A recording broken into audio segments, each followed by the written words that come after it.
Labdien, regbija draugi! Visi sveicināti šajā saulainajā 29. septembra dienā. Ir sākušās izslēgšanas spēles Baltijas toplīgā regbijā. Vakar iesākās ar 2 pusfināliem, bet šodien spēle par 5. vietu Challenge kausa izcīņā tiksies mājinieki Livonija regbisti un viņu principiālie pretinieki Miesnieki. Šodien ar jums kopā būs Juris Ieselnieks. Gan jau regbija aprindās zināsiet kā Juris TV. I don't think it was that easy. Miesnik is always a tough game, but we played well. We had to play well. You know, after the team was low after losing the championship against Miesnik, so they needed to come back and put some pride in the jersey, and I think they did that today. And the young players, they did what they had to. They played very well. Yeah.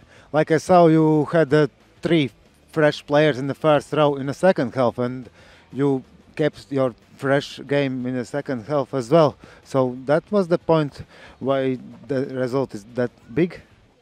I don't think so. I mean, we scored 35 points in the first half when it was good weather. I think the rain helped Miesniki because, you know, a lot of drop balls and stuff. But obviously changing the 3 front rows was always going to help us keep the momentum going into the second half. And we were hoping that Miesniki's scrum would fall apart after 60 minutes. Nē, nu, daudz kas nesanāca, bijām, kā saka, bieži viņi 2 metros, daudz kļūdījāmies.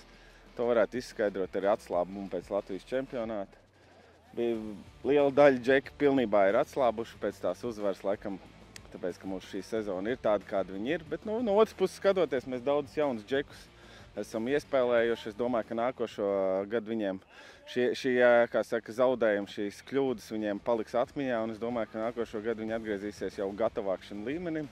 Mums ir, kā saka, sezona, kur mēs varam iespēlēt jaunos, daudz, kā saka, mūsu veterāni un mūsu kluba leģendas ir beiguši karjeru, un es domāju, ka dažreiz ir vienkārši jāsamierinās, ka rezultātu nevar dabūt uzreiz, un ir, kā saka, jādod iespēju džekiem mācīties. Palikusi vēl 1 spēle šo sezonu, mājas spēle pret Geležīnas Vilkas. Esat gatavi parādīt raksturu un izcīnīt uzvaru? To, vai mēs esam gatavi, es te varēšu pateikt pēc 2 nedēļām, jo ja mēs gatavosimies, mēs būsim gatavi. Ja mēs negatavosimies, tad mēs ticamāk nebūsim gatavi un aizvedīsim līdzīgu spēli šai. Ceru, ka džeki saņemsies, tomēr sezonas noslēgums, jo pēc tam būs ilgi jāgaida līdz nākušajai, kā saka, sanākšanai kopā. Neitrālā bumba. Kāju raida autā. Tas ir arī spēles beigas. Rezultāts 56-3. Varam apsveikt Livoniju ar uzvaru. Viņi ir ielikuši labus pamatus cīņā par 5. vietu. Miesniekiem viela pārdomām. Sakārtot mazliet savas rindas, lai pēdējā sezonas spēlē pret Geležīnas Vilkas